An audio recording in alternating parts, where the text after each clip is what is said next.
Dober večer. V Beli krajini, kjer beležijo skoraj 20% brezposelnost, so se pred dobrima 2 mesecema razveselili novice, da je družba Akrapovič, svetovno znani proizvajalec izpušnih sistemov, kupila proizvodnje prostore nekdanjega Danfosa v Črnomlju. V prihodnjih 6-7 letih naj bi tam zaposlovali približno 700 ljudi. Nove prostore, primerne za širitev podjetja, so bili prisiljeni iskati, saj njihova proizvodnja v Ivančni Gorici teče v zelo utesnjenih pogojih. Širitev na tem območju pa ni možna. Tako so se po 8 letih bitke z birokracijo odločili za nakup nekdanjega Danfosovega objekta v Črnomlju, ki jim zagotavlja dolgoročni razvoj podjetja, pravi Igor Akrapovič, ustanovitelj in lastnik družbe. Konec minulega tedna je predstavnikom črnomaljske občine razkazal podjetje v Ivančni Gorici in jim predstavil načrte družbe. Mi računamo, da bo v 5 letih približno 450 ljudi delalo v Črnomlju in kar dobršen del po mojih bo tudi iz tega območja. Seveda upam pa na dolgoročno rast, tako da mogoče 7-8 let, nas bo pa 600-700. V Črnomelj bodo namreč preselili celotno proizvodnjo in logistiko. Mi bomo v Ivančni Gorici še zmeraj imeli razvoj, ki ga bomo tudi precej pojačali in pa razvijali livarski del, ki je zdaj tudi trenutno že utesnen in kjer se kažejo zelo velike poslovne možnosti, tako da se bojim, da bo mogoče tudi ta Ivančna Gorica čez 5 let premajhna. V prvih 9 mesecih letošnjega leta beležijo 17% rast in ne čutijo recesije. No, mi smo to recesijo doživeli leta 2008. Prišli smo malce nepripravljeni, predvsem naš prodajni del in moram reči, da se v zadnjih 3-4 letih to zelo dobro konsolidirali. 2010 smo imeli 22% rast, letos mislim, da bo okoli 15%. Tako da je treba delati na drugih trgih. Evropa je malo mrtva mogoče, ampak mi delamo zdaj v Aziji, delamo v Južni Ameriki in dejansko konkretno izpuhov za te prestižne avtomobile prodamo največ na Kitajskem. Lotevajo pa se tudi dela na področju medicine in letalske industrije. Ta naša investicija v livarno zdaj bo, kot kaže, obrodila prve sadove. To so posli za medicino, za aerospace, za avionsko industrijo.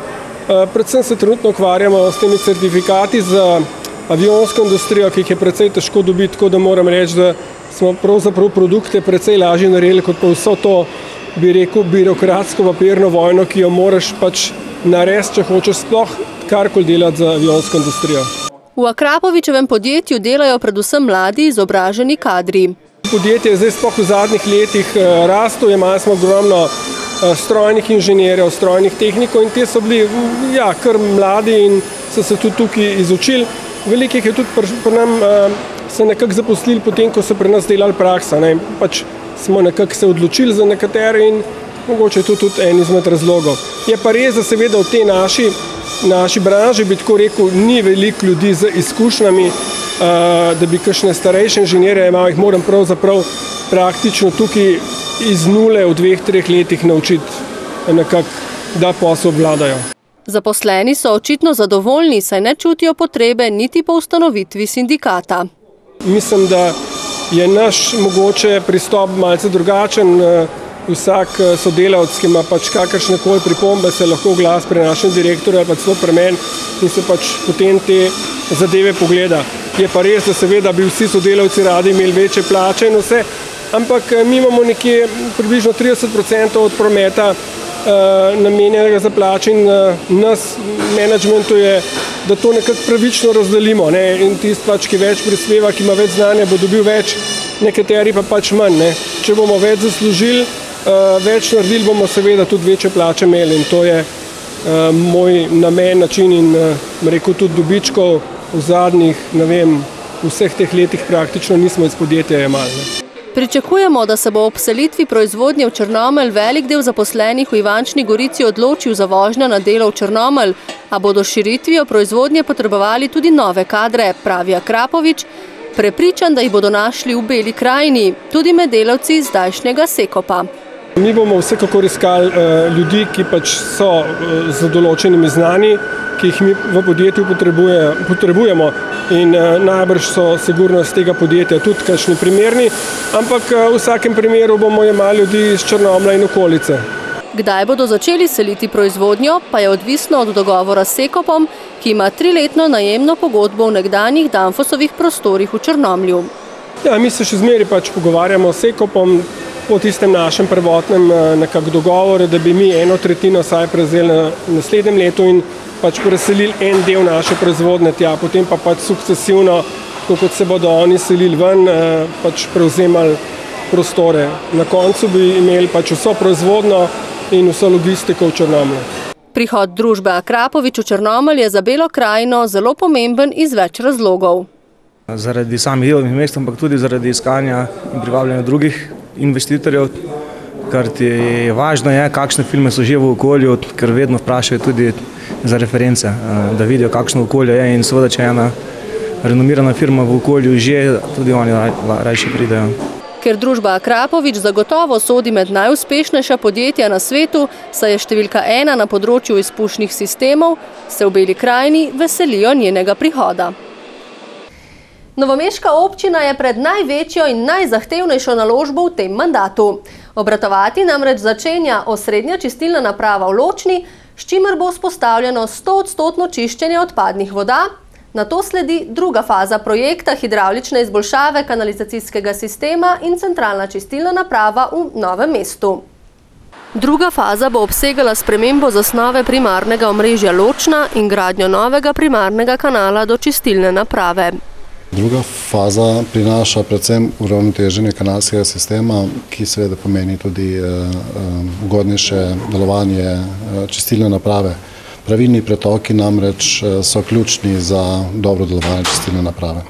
Tako prva faza, čistilna naprava, kot druga, izgradnja 8 podsistemov, sta vključeni v pilotni projekt odvajanja in čiščenja odpadnih voda v porečju reke Krke. Med največjega sodi zamenjava oziroma izgradnja novega fekalnega kanala po Kandijski cesti in celovita obnova Kandijske ceste. Potem gre za 2 črpališča, pri katerih gre predvsem za posodobitev in obnove, in 5 zadrževalnih bazenov, pri katerih gre večinoma za povečanje volumna, ki seveda bo pomenil boljše hidravlične lastnosti celotnega sistema, ter seveda posodobitve in nadgradnje z daljinskim vodenjem in upravljanjem. Skupaj s čistilno napravo je prav gotovo to en največjih projektov. Res je, da je tudi najbolj podprt s strani kohezijskega sklada, se pravi, da polovico sredstev kohezija prispeva in to je nadaljevanje v bistvu centralne čistilne naprave, da tudi hidravlične izboljšave in kanalizacijski sistem v tem okolju izboljšamo. In mislim, da bo to zelo pripomoglo k čistosti reke Krke. To pa pomeni, da bomo dejansko imeli ponovno kopalno reko v našem okolju. Prvi del projekta, čistilno napravo, so začeli junija lani. Ta čas končujejo montažo ključne opreme, tako da zagon naprave sledi v naslednjih dneh. Gre za sodobno membransko čistilno napravo, ki omogoča zelo visoke stopnje čiščenja na vseh področjih, tako kemijskem kot mehanskem in biološkem področju. Prejšnja oziroma ta stara čistilna naprava je imela 45.000 populacijskih enot, nova ima 55, se pravi povečujemo za 10.000 enot, kar bo zadoščalo za morebitne širitve oziroma povečanje števila prebivalcev v občini in seveda tudi gospodarska oziroma spremljajočih dejavnosti, tako kot so šolstvo, obrt, turizem in tako naprej. Poleg Kandije, kjer bodo zgradili primarni kanal in posodobili črpališče, bodo zgradili oziroma obnovili zadrževalne bazene v Šmihelu, na Težki vodi, v Gotni vasi in na mestnih njivah. S tem bodo zmanjšali količine meteorne vode. Zadrževalniki pa imajo vlogo, da v času, predvsem tam, ker so mešani kanalni sistemi, zadržijo del umazane vode, najbolj umazane, in potem po končanem deževju se seveda potem zadevo vzpostavi v prvotno stanje oziroma obratovanje. Celoten projekt je vreden dobrih 18 milijonov, druga faza, za katero je župan Alojzij Muhič podpisal pogodbo z direktorjem novomeškega Begrada Francem Panjanom, pa več kot 4 milijone 200 tisoč evrov. Objekt je treba dejansko vzeti za vso resnostjo, za respektom, ker delamo dejansko na javnih površinah. To se pravi, srečevali se bomo z problemi prometa, krajanov, lastnikov lokalov, trgovin, javnih ustanov in vse to pomeni na nek način velik poseg v neko življenje v nekem časovnem obdobju. Vsekakor bo tehnično najzahtevnejši primarni kanal Kandija. Obnovili pa bodo tudi cesto od odcepa za TPV do mostu Težka voda v Kandiji. Gre za izgradnjo novega fegalnega kanala, obstoječi mešani kanal bo postal meteorni kanal in celovito rekonstrukcijo ceste z vso opremo ceste, se pravi od avtobusnih postajališč, javne razsvetljave, pločnikov, delne razširitve v Kandijskem križišču, zamenjave vseh ostalih vodov, ki tangirajo to rekonstrukcijo in tudi telekomunikacijskih vodov. Delavci bodo na gradbiščih najpozneje po prvonovembrskih praznikih. Na začetek del pa se pripravljajo že kar nekaj časa, pravi Franc Panjan. Ključni poudarek, tako Panjan, bo na Kandijski cesti. Tu, tako kot ste postavili vprašanje, je čisto realno, da bo prišlo v enem delu do polne zapore ceste, sploh na spodnjem delu, medtem ko na zgornjem delu proti TPV-ju bomo poskušali videti, če bi šlo lahko za polovično zaporo. Sedaj ne morem govoriti o rokih zapor, ker bodo ti znani po predložitvi finančnega in terminskega plana izvajalca. Takoj, ko pa bodo znani ti roki, bomo javnost podrobneje obvestili o zaporah. Računam oziroma upam na potrpežljivost občanov, ker ta projekt vsi skupaj želimo že zelo dolgo. Begrad se ta čas z občino še usklajuje, na katerih od 8 podsistemov bodo začeli dela. Na Kandijski cesti vsekakor. Tako kot sem povedal, na 2-3 je možno začeti istočasno, nekateri se bodo pa premaknili dejansko potem v spomladansko obdobje. Ključni rok je pa dejansko teh 1 leto, točno 1 leto. Naložba hidravlične izboljšave kanalizacijskega sistema in centralna čistilna naprava v Novem mestu je vključena v pilotni projekt odvajanja in čiščenja odpadnih voda v porečju reke Krke. Skupaj s prvo in drugo fazo je vredna dobrih 18 milijonov evrov, ki jih delno sofinancira Evropski kohezijski sklad. Po finančni plati bo naložba precej obremenila tudi občinski proračun.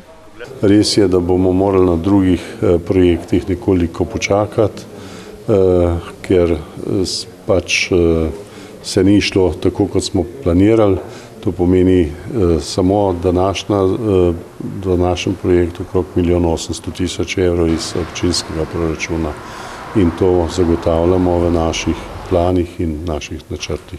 Drugo fazo projekta hidravlične izboljšave naj bi torej končali oktobra 2013 in novo zgrajeni sistem prevzeli v upravljanje decembra istega leta. Ta naložba je sicer za novomeški Begrad, ki je bil pred krizo med 10 največjimi gradbenimi podjetji v državi, zdaj pa je med 5 izjemnega pomena. Res je, uspeli smo z vsemi notranjimi ukrepi in pa z velikim angažiranjem, kar se tiče pridobivanja poslov. Tudi mi se srečujemo z težavami. Bilo bi čudno, da temu ne bi bilo tako, vendar tako kot ste sam ugotovo, nam je uspelo amortizirati vse ta hujša leta, čeprav tudi vidite, kot napovedi za leto 2013 niso nič bolj oziroma boljše. A so v Begradu vseeno pridobili kar nekaj pomembnih projektov. Zaključna faza projekta Medicinske fakultete v Mariboru. To je začetek izgradnje obeh fakultet v Ljubljani na lokaciji Brdo, to se pravi fakultete za kemijo in fakultete za informacijske vede. Potem je tu začetek izgradnje Notola 2, nove tovarne zdravil v kompleksu Krka. Med pomembnejšimi posli pa so še zaključek projekta gimnazije v Brežicah, zaključek projekta v Revozu, stanovanjski projekt Lanovo v Ljubljani, začetek del na poslovnem objektu Slovenske industrije Jekla v Ljubljani, dobili smo posel na letališču v Cerkljah, Bili smo uspešni na licitaciji za izgradnjo vrtca v Brežicah.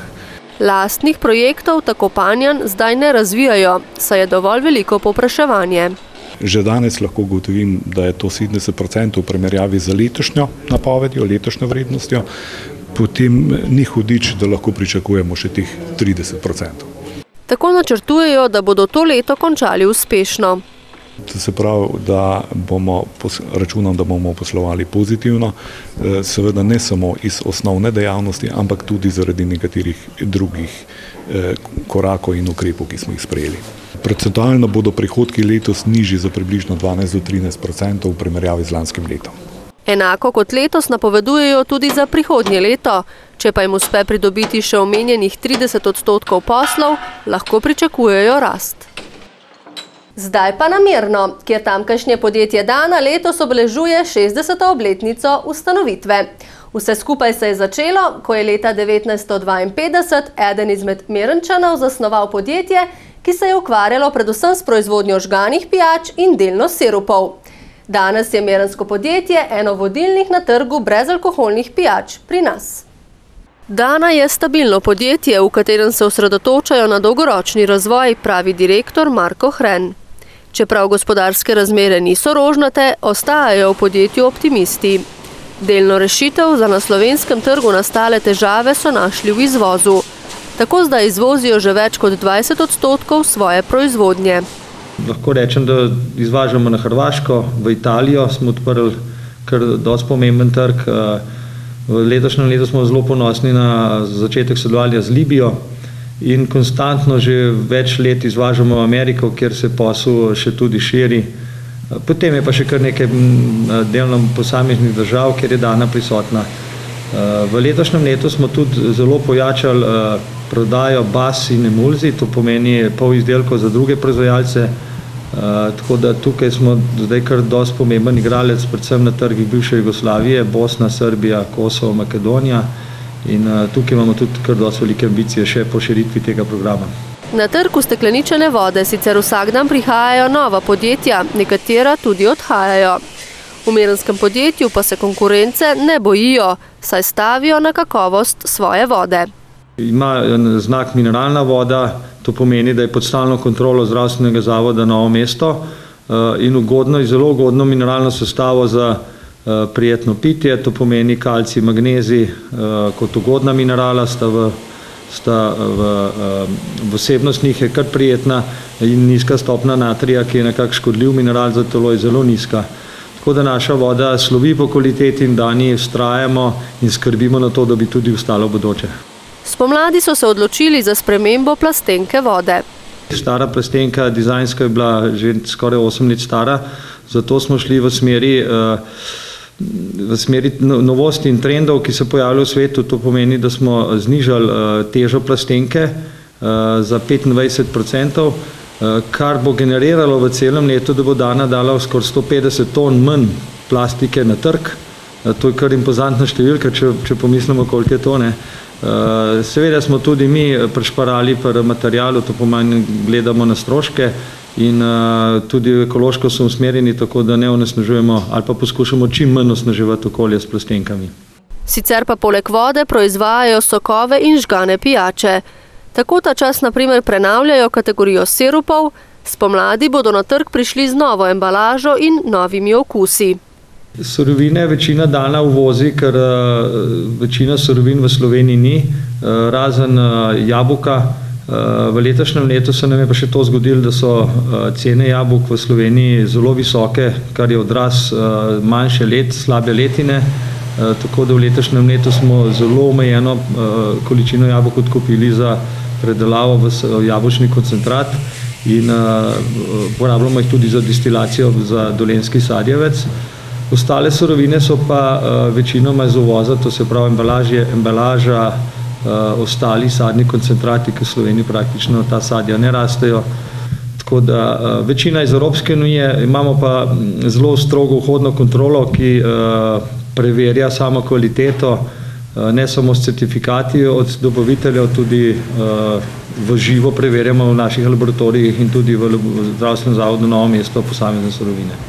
Letos so načrtovali za 1 milijon evrov naložb.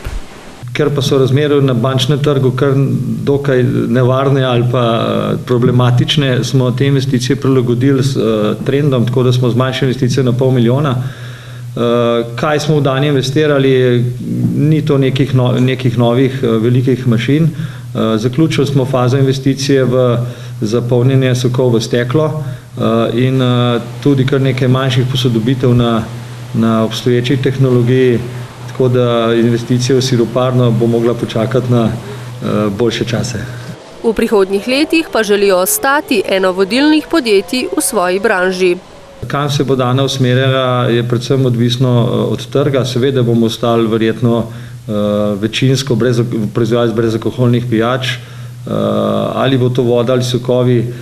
Jaz zmeraj govorim, da Dana proizvaja od vode, ki je praktično brez vseh dodatkov, do 100% soka, ki je najbolj koncentriran sok, in vse tudi vmes. To pomeni, da se bomo stalno prilagajali trgu, potrebam, okusi se spreminjajo, trendi se spreminjajo. Mi tehnološko smo opremljeni na zelo visokem nivoju in smo sposobni tudi vse te impulze z trga sprejeti in proizvesti. Predvsem pa bodo stremeli k kakovostnim izdelkom, ki jih bodo prodajali pod svojo, pa tudi pod drugimi blagovnimi znamkami, dodaja Hren. Za konec pa še enkrat v dolenjsko prestolnico. V novomeškem šolskem centru si prizadevajo za večjo prepoznavnost in predvsem večje zanimanje mladih za vpis v deficitarne programe. Tako so pred dnevi, kot je že tradicija, odprli svoja vrata morebitnim bodočim dijakom. Predstavili so vse programe in poklice, ki jih bodo izvajali v prihodnjem šolskem letu. Izobražujejo kar za 28 poklicev, ki so jih podrobneje predstavili na dnevu odprtih vrat. S tem dnevom začenjamo promocijo vpisa za leto 2013-2014 in s tem nekako cel projekt bomo vodili. Prve naloge, ki sledijo, so predstavitve programov po osnovnih šolah, staršem, potem pa v javnosti, vse do informativnega dneva v februarju. Zdajšnji dijaki so osnovnošolcem, njihovim staršem, svetovalnim delavcem in drugim zainteresiranim predstavili svoje programe, učilnice in način dela. Vas zanima mlade, katero od področij, za katere izobražujejo tukaj? Recimo, katero tebe konkretno? Mene bolj kozmetična pa medicinska. Pa si se že odločila za naprej? Ne še. Se pravi, na podlagi danes zbranih informacij se boš potem tudi odločila? Lažje, ja. Za bodoče dijake so bili dobrodošli tudi nasveti zdajšnje generacije. Všeč mi je vse dobre, ko imamo tudi prakso v učilnicah, prvi, drugi letnik.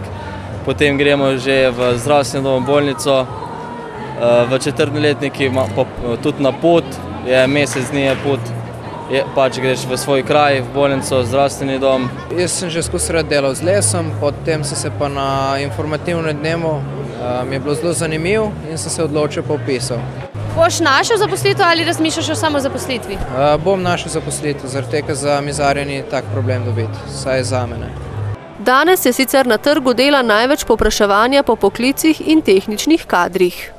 Področje tehnike in naravoslovja, ki jih podjetja rabijo za svoje normalno funkcioniranje. In prav to so tisti programi, ki jih na tem delu Slovenije izobražuje naš šolski center in zato tudi s skupnimi močmi vsi skupaj želimo ta projekt predstavitve in promocije teh poklicev čim bolj predstaviti staršem in seveda učencem osnovnih šol, predvsem pa tudi svetovalnim delavkam in delavcem v osnovnih šolah, ki tudi usmerjajo te v nadaljne poklicne izobraževanje. Deficitarni poklici so v zadnjih letih manj zanimivi za mlade, ki nadaljujejo izobraževanje na srednjih šolah. Cela paleta je poklicev, ki jih trenutno ni, ker v preteklosti so se premalo odločali naši učenci v te poklice, predvsem so tu tehnični poklici, mi tokrat kar govorimo obetavni poklici, zato ker bi pridobili si lahko zaposlitev, žal pa njih teh delavcev in podjetja jih iščejo, vendar jih je premalo. Na trgu dela je največ povpraševanja trenutno po gradbenih delavcih, po kovinarskih delavcih in po voznikih težkih tovornjakov in vlačilcev. Teh poklicev v bistvu tudi primanjkuje v vrsti brezposelnih oseb. Zato je treba mlade spodbujati za te poklice, ker bodo tudi v prihodnje zaposljivi, meni Muhičeva. Največ brezposelnih oseb je v družboslovnih poklicih, se pravi, ti poklici se tudi najtežje zaposlijo. Tu so ekonomski tehniki, upravni tehniki, potem so pa tudi že ekonomisti, diplomirani ekonomisti, pravniki, višje upravni delavci. Stanje na področju obrti, predvsem za manjše podjetnike in obrtnike, je težko, meni Franci Bukovec iz Obrtne zbornice Slovenije. Izrazit je upad naročil v gradbeništvu. Tako da je v tej branži prišlo do precejšnjega osipa, vendar tisti, ki še delujemo, imamo tako, kot smo že v minulih letih imeli tudi zdaj probleme z kadrom, kajti izobraževanje za te deficitarne poklice je v zadnjih nekaj letih drastično padlo. Tako je Slovenija imela v lanskem letu upisane samo 4 zidarje, pred 20 leti je letnik končalo preko 300 zidarjev. Podobno je v kovinarstvu in lesarstvu, dodaja Bukovec, ki na lastni koži občuti težave s pomanjkanjem kadrov. Kot direktor družinskega podjetja Keragrad namreč pravi, da že leta štipendirajo, a ne dobijo dovolj dijakov. Tudi učence iz šol imamo. Letos prvič je bil interes vseh učencev, ki so pri nas opravili šolsko prakso, 3 učencev v letniku, da se pri nas zaposlijo. Doslej so ti učenci veselo bili doma v Mama hotelu. A teh dijakov je premalo, zato na naših gradbiščih že delajo Moldavci, poudarja. Kar se kadrovskih težav tiče, vidim rešitev samo v tem, da bomo starši znali svojim otrokom povedati, da se je treba izobraziti za poklice, ki bodo zaposljivi oziroma ki bodo nam dajali kruh, in da nekaj narediti z rokami je enako častno, kot če si birokrat za neko pisalno mizo. Sistemsko bi bilo treba omejiti vpis v poklice, za katere je vnaprej znano, da bo kadra na trgu preveč, dodaja Bukovec, in hkrati spodbuditi vpis v poklice, ki jih primanjkuje. Lep primer je v Avstriji, kjer so z področja gradbeništva ponudili štipendije, ki so 3-krat večje od normalnih štipendij, od poklicev, ki niso tako deficitarni, tako da bi bila to neka vzpodbuda. In ta je nujna, saj poklici, kot so strugar, lesar, reskalec in orodja, ki jih podjetja potrebujejo za mlade, niso privlačni. Kot pravi direktor šolskega centra Štefan David, se recimo za orodjarja na Dolenjskem odločijo zgolj 2 do 3 dijaki letno. Zato bo njihova vloga na področju tehniškega izobraževanja v prihodnje še pomembnejša, je prepričan David. In mislim, da bomo to funkcijo poskušali v čim boljši meri opraviti skupaj seveda z našimi inštitucijami, z področja šolstva, v sodelovanju s podjetji in z našo lokalno skupnostjo, s katerim pa moram poudariti, da izredno dobro sodelujemo. V programe na novomeškem šolskem centru je sicer letos vpisanih 2960 dijakov. David pričakuje, da bodo to številko, čeprav pada, obdržali. Tudi o pomoči številnih predstavitev poklicnega izobraževanja. Toliko smo pripravili v tokratni oddaji. Nov nabor gospodarskih vsebin za prihodnjo oddajo pa že nastaja, zato nas ne zamudite vnovič prihodnji torek. Do takrat pa nasvidenje.